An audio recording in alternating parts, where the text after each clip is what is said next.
Just in, Tinubu pauses Wike'S property revocation grants 14 days grace to PDP and others. Hello viewers and welcome to Infogist TV. President Bola Tinubu has intervened in the ongoing sealing of properties belonging to ground rent defaulters in the Federal Capital Territory, granting a 14 days grace period for them to settle their outstanding obligations and regularize their documents. This was announced by Mr. Chijioke Wike'S, Director of Land Administration in the FCT, during a briefing on Monday night in Abuja. He stated that on May 26, 2025, enforcement began on 4,794 properties revoked for non-payment for ground rent spanning 10 to 43 years. Properties affected include those owned by government institutions, corporate organizations, and individuals. This enforcement reflects the FCT administration's commitment to executing its duties without fear or favor. However, by the intervention of President His Excellency Bola Tinubu, GCFR, holders of the affected properties have been granted 14 days, which is 2 weeks, to settle the outstanding ground rents, including applicable penalties. For properties in the central area, defaulters are required to pay a penalty of 5 million naira in addition to the ground rent owed. Those in Maitama, Asokoro, Wuse and Guzampe districts will pay 3 million naira as penalty alongside their ground rent arrears.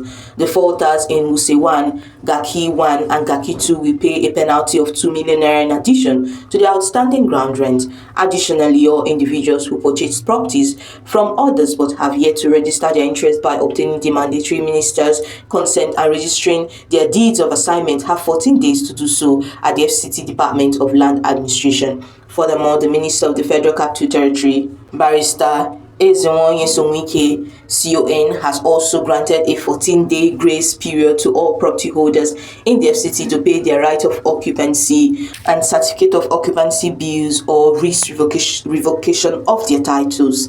Going forward, the minister advises all property owners in the FCT to ensure timely payment of all relevant bills and charges to enable the government to continue implementing vital development projects for the benefit of the people. Recall that it was earlier reported that officials from the Federal Capital Territory Administration, under the leadership of the Minister of the Federal Capital Territory, Wike, sealed the national headquarters of the People's Democratic Party at exactly 2 p.m. Now, at exactly 2 p.m., a group of FCTA staff locked the entrance gate of Wandata Plaza, the PDP's national secretariat located in Wuse Zone 5, Abuja. This action follows the FCTA's recent announcement on Sunday stating its intention to reclaim properties affected by the revocation of 4,794 land titles due to non-payment of ground rent spanning 10 to 43 years. The Minister of the Federal Capital Territory has labelled the Governor of Oyo State, Makinde, as the architect of the crisis in the People's Democratic Party, PDP. In his statement shared with our reporters, Mr. Wike highlighted specific allegations against Mr. Makinde, which he said contributed to sustaining the crisis in the largest opposition party. The minister, for instance, accused Mr. Makinde, his former ally, of conniving with other party leaders to sabotage agreements reached to resolve the PDP crisis. He noted that since the 2023 general elections, the People's Democratic Party had been battling crises, which he claimed were caused by a lack of trust and honesty among party leaders. Mr. Wike, who led the G5 governors, said to tackle the crisis, he and other members of the group held a meeting in Lagos State. Mr. Makinde was a member of the G5, a group of the PDP governors aggrieved with the party's 2023 presidential candidate Atiku Abubakar and the then party national chairman and chairperson Inyochia Ayu. In that meeting, I made it clear to the governor of Oyo State, Seyi Makinde, said that Makinde was the architect of our PDP problems, pointing out to him that non-adherence to the agreements reached was the bane of the party and that he was the chief culprit of this anomaly. At the end of the meeting, we resolved to bury the hatchet and make progress, Mr. Wike said. The minister said a follow-up meeting was subsequently held at Saraki's guest house in Abuja, where top PDP leaders, including the party's acting national chairperson, Bala Mohammed, were present. He said although tensions rose when he accused Mr. Mohammed of reneging on previous agreements, the party leadership later resolved on a number of issues. Mr. Wike said the resolution included that Samuel Anyanwu should remain the national secretary of the PDP in tandem with Supreme Court judgment, and all litigation relating to Rivers State must be withdrawn by the national legal advisor. He said that at another meeting held in Bauchi State, PDP leadership set up a committee headed by Mr. Saraki to resolve all other lingering and pending issues in the party. It is disheartening to note that even before the Bukola Saraki Reconciliation Committee began its work, the gentleman's agreement we reached at Saraki's guest house was already being crudely violated. To my chagrin, Sheyi Makinde had connived with Peter Amba of Enugu State to orchestrate the summoning of the meetings of so-called Southeast leaders to recommend that if Sunday Udokoyi was not adopted as the national secretary, they would pull out of the PDP. I have since granted an interview to the effect that that resolution of the Southeast leaders cannot hold, the minister further stated. Again, Sheyi Makinde organized some people in the national secretary to insist that the deputy national secretary should act as national secretary in violations of the agreement earlier reached. Mr. Wike lamented that Makinde and Muhammad allegedly portrayed as rejected the letters confirming the candidacy of the PDP governorship candidates in the forthcoming elections in Anambra State, despite being duly signed by Mr. Anyanwu. All these actions are in complete violations of the agreement reached and would not do the party any good whatsoever, he stated. The minister further said a properly attended zonal elective congress of the PDP was aborted because the letter inviting INEC to the congress was signed by the party's deputy national secretary instead of Mr. Anyanwu. INEC refused to attend because the proper signatory recognized by law, that is Senator Sam Anyanwu, was not a signatory to the invitation notice. This is undeniably distasteful, provocative, and annoying to say the least, he said.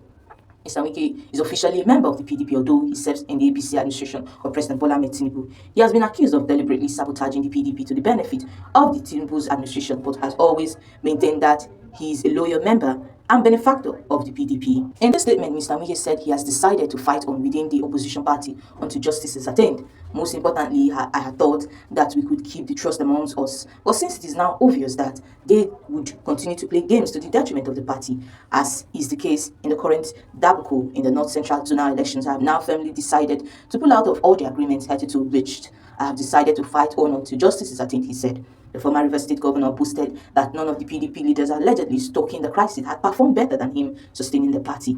What is more painful is that I contributed substantially to most of these governors winning their elections, yet I have not made any personal demands on any of them, and I would never do so, he said.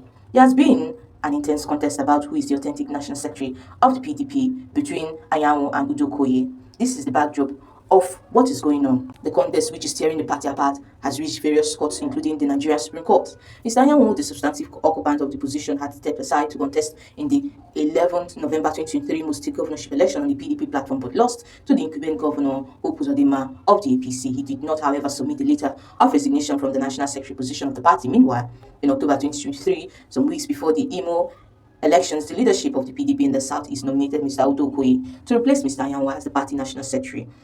It was reported that the position of the national secretary was zoned to the Southeast by the PDP in 2021 ahead of the party's national convention on 30th October of that year.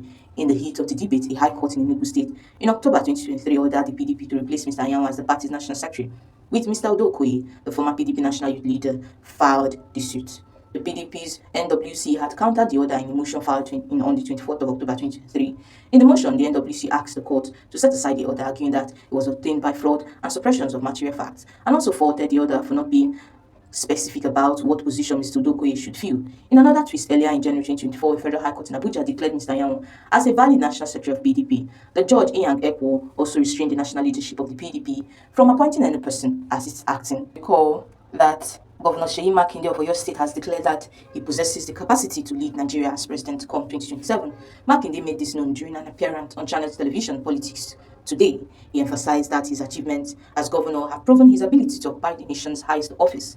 I don't have any doubts that I have the capacity to occupy the highest office in this land, and I have what it takes, he said. However, Makinde noted that while he believes in his ability, he remains uncertain about whether again it aligns with the will of the people of his party at that time. But is it what I want to do right now? Is it what Nigerians are asking for? Is it what my party will say we should do? I do not know. We still have a long time to go, he added. The governor stressed that the immediate priority for leaders of the People's Democratic Party is to rebuild and stabilize the party. Where we are right now is, we must fix our party. You must have a platform for you to even aspire to be anything, Makinde stated. He also asserted his commitment to purposeful governance and rejected populist politics, saying no one will dictate his political directions. Right now, I'm focusing what they have given to me, the tasks ahead of us, and so I'm not distracted and I will not place on politics, he said. Makinde made it clear that any future political move he makes will be rooted in thorough preparation and a strong sense of responsibility. One thing you should expect from Sheyi Makinde is that he will never come out to say, look, I want to do this, do XYZ without preparation and without being held accountable for whatever it is. Reflecting on his political journey, Makinde said he was content with how far he has come. If political journey ends right here, I'm very happy. When I joined politics in 2007, I wanted to go to the Senate. I wanted to be a senator. But now, not only have I achieved more than being the governor of my state, I've also cherished the opportunity that people give to me to make my own little difference.